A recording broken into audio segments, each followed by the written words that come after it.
एक बहुत ही खुशहाल गांव था। वहां सभी लोग मिलजुल कर रहते थे। किसी के घर में किसी भी चीज की कमी नहीं थी, सभी में प्यार था। पास के गांव में एक चोर और उसका मित्र रहता था। चोर चोरियां करता था, परंतु उसका मित्र बहुत ही ईमानदार था। वह जानता था कि उसका मित्र चोर है, पर बेरोजगार होने के कारण वह स्वयं उस पर निर्भर था। इसी वजह से वह किसी के सामने ये राज जाहिर नहीं करता था। उसका जीवन आनंद पूर्वक बीत रहा था। वहीं चोर एक ईमानदार मित्र के साथ होने के कारण कभी संदेह का पात्र नहीं बना। इसी का लाभ मिलने से वह चोर अपने मित्र को कभी भी बोझ नहीं समझता था। एक दिन उस चोर को उस गांव के बारे में पता चला, तो वह उस गांव में चोरी करने की योजना बनाने लगा। रात को वह उस गांव में गया और चोरी करके वापस आ गया। चोरी में उसे इतना सामान मिला जितना उसने आज तक देखा भी नहीं था, पर अभी भी उसके मन में लग रहा था कि वह और सामान ला सकता था। इस बारे में उसने अपने मित्र से बात की, पर उसने किसी भी प्रकार की सहायता से साफ इनकार कर दिया। उधर गांव में पहली बार चोरी की घटना हो जाने के कारण यह खबर जंगल में आग की तरह फैल गई, पर प्यार और सदाचार की भावना होने के कारण सब लोगों ने उस परिवार की सहायता की और उन्हें दिलासा दी। इस घटना के बाद सब चौकन्ने हो गए थे, क्योंकि उन्हें इस बात का पता था कि चोरी किसी बाहर के व्यक्ति ने ही की थी। अगली रात फिर चोर चोरी की योजना बनाकर उस गांव में गया और खूब सामान चोरी कर लाया। लेकिन पिछली बार की तरह अब भी उसके मन में यही कसक थी कि वह और सामान ला सकता था, परंतु अपनी क्षमता के अनुसार ही ला सका। जैसे तैसे वह अपने घर पहुंचा। उसका मित्र देख के हैरान था कि 2 दिन से घर में बहुमूल्य सामान काफी मात्रा में आ रहा था। यह देख उसका मन बेईमान होने लगा, पर मन दबाकर उसने कुछ कहा नहीं।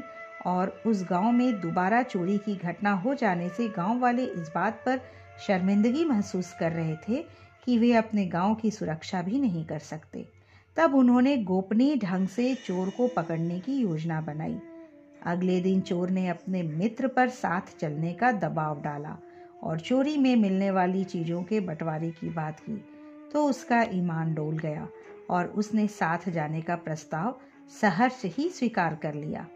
जैसे ही संध्या हुई, दोनों घर से निकल गए।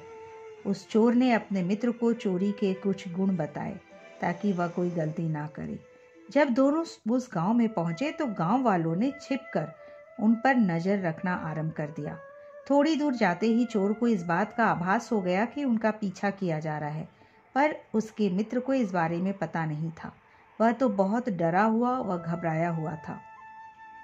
एक घर के पास पहुंचकर चोर ने अपने मित्र को दीवार फांदने को कहा।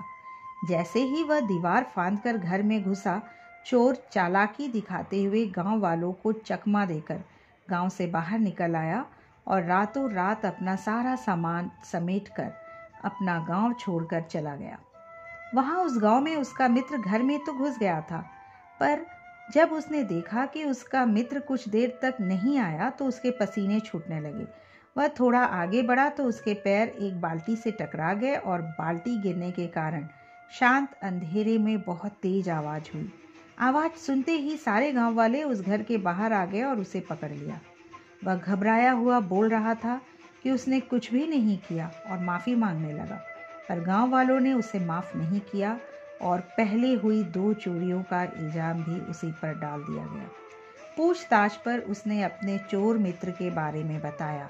उसको ढूंढने की कोशिश की गई, पर वह शातिर होने के कारण हाथ नहीं आया और पहली बार चोरी करने आए उस इंसान को वो सजा भी काटनी पड़ी, और वो जुर्म भी जिसने उसने किया ही नहीं था।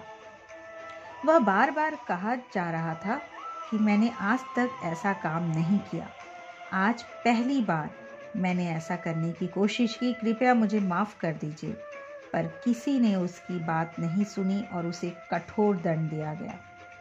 दोस्तों, यही प्रवृत्ति हम लोगों में भी होती है कि हम जानते तो हैं कि हमारे आसपास कौन कौन गलत काम करता है, फिर भी हम उसका विरोध नहीं करते और ना ही उसकी जानकारी किसी को देते हैं, जो भविष्य में हमारे लिए खतरनाक साबित होता है। जब हमें उस व्यक्ति से कोई परेशानी होती है तभी हम उसका विरोध करते हैं। ऐसे में इस बात का बहुत कम अंदेशा रहता है कि हमें इंसाफ मिलेगा। कई बार तो इसका नतीजा ये होता है कि हमारा मन भी ऐसे गलत कार्यों की तरफ आकर्षित होने लगता है और हम लालचवश वह काम करने का प्रयास करते हैं और पकड़े जाने पर क्षमा याचना करते हैं। पर गलत कार्य हमेशा गलत ही होता है और सबसे बड़ी गलती पहली गलती होती है। पहली गलती के बाद ही इंसान गलतियां करने का आदी बनता है। इसलिए हमें दूसरों की गलतियों से सीख लेनी चाहिए और हमेशा खुद को सत्य की ओर प्रेरित करना चाहिए और प्रयास करना चाहिए कि हम अपने जीवन में ऐसी कोई पहली गलती ना करें जो भविष्य में हमें अंधकार की ओर ढकेल दे।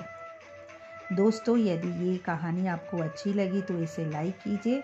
मेरे चैनल को अगर अब तक सब्सक्राइब नहीं किए हैं तो प्लीज़ सब्सक्राइब कर लीजिए ताकि आगे आने वाली वीडियोस आपको मिलती रहे।